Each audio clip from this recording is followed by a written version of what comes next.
السلام علیکم دوستو، قربانی کا بکرا خریدنے کے بعد سب سے اہم کام ڈیورمنگ ہے۔ کیونکہ اندرونی کیڑے نہ صرف بکرے کی صحت خراب کرتے ہیں بلکہ گوشت کی کوالٹی بھی متاثر ہوتی ہے۔ آج ہم آپ کو بتائیں گے کہ ڈیورمنگ کا بہترین وقت، طریقہ اور وہ خطرناک غلطیاں جو آپ کو ہرگز نہیں کرنی چاہیے۔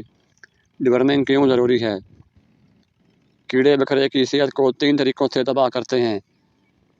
خوراک: کیڑے خوراک کا 30% حصہ کھا جاتے ہیں، بکرے کو کمزور کر دیتے ہیں۔ خون کی کمی: کچھ کیڑے خون چوس کر بکرے کو زیادہ سے زیادہ کمزور کر دیتے ہیں۔ گوشت کی کمی: کیڑوں والا بکرا اپنی اصل وزنی صلاحیت تک نہیں پہنچ پاتا کیونکہ کیڑے گوشت کو کھاتے رہتے ہیں۔ ڈیورمنگ کا بہترین وقت کب ہے؟ قربانی سے پہلے 2 ہفتے ڈیورمنگ کریں۔ کیڑے مار دوا کا اثر پورا ہونے میں 7 سے 10 دن لگتے ہیں۔ دوا کے باقیات جسم سے نکل جائیں گے جس سے گوشت محفوظ رہے گا۔ کبھی بھی قربانی سے 2 دن پہلے ڈیورمنگ نہ کریں، یہ خطرناک ہے۔ کون سی دوا استعمال کریں جو پاکستان میں دستیاب ہو؟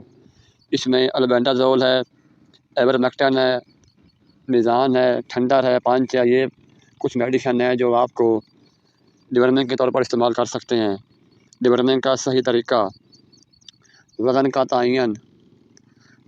کا تعین ناپیں، بکرے کا وزن ناپیں، اندازہ لگائیں۔ عام بکرا 30 سے 40 کلو کا ہو۔ دوا کی مقدار: اوپر دی گئی خوراک کے حساب سے دوا تیار کریں۔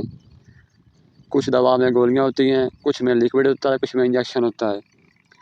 اگر گولیاں ہوں تو آپ منہ کھول کر زبان کے نیچے رکھ دیں۔ اگر انجیکشن ہو تو آپ گردن کی کھال کے نیچے لگائیں۔ اگر لیکوڈ ہو تو آپ سرنج سے پلا سکتے ہیں۔ ڈیورمنگ کے بعد احتیاطی تدابیر: دوا جلد پر لگانے سے الرجی ہو سکتی ہے۔ خوراک میں اضافہ: ڈیورمنگ کے بعد بکرے کو مٹھی بھر گڑ دیں تاکہ توانائی بحال ہو سکے۔ علیحدہ رکھیں: 24 گھنٹے تک دوسرے بکروں سے ان بکروں کو علیحدہ رکھیں۔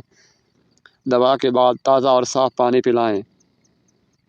عام غلطیاں جو بکرے کو مار دیتی ہیں: زیادہ مقدار میں دوا پلانے سے بکرا کی جان جا سکتی ہے۔ دوا کو کھانے میں ملا کر دینے سے بھی بکرے کو خطرناک کہ وہ مر سکتا ہے۔ اور حاملہ یا بکری کو یہ دوا پلانے سے بکری بچے گرا سکتی ہے۔ کیا ڈیورمنگ کے بعد بکرے کو قربانی دے سکتے ہیں؟ جی ہاں، اگر آپ نے 2 ہفتے پہلے دوا دی ہے تو کوئی مسئلہ نہیں۔ کیڑے باہر کیسے آتے ہیں؟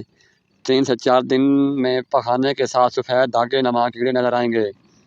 دوستو، ایک صحت مند بکرا ہی قربانی کی روح ہے۔ یہ ویڈیو شیئر کر کے دوستوں کو بھی آگاہ کریں۔ کمنٹ میں بتائیں کہ آپ ڈیورمنگ کے لیے کون سی دوا استعمال کرتے ہیں۔ اگلی ویڈیو میں ہم بکرے موٹا کرنے کے لیے گھریلو ٹوٹکے آپ کے لیے لائیں گے انشاءاللہ۔ اللہ حافظ۔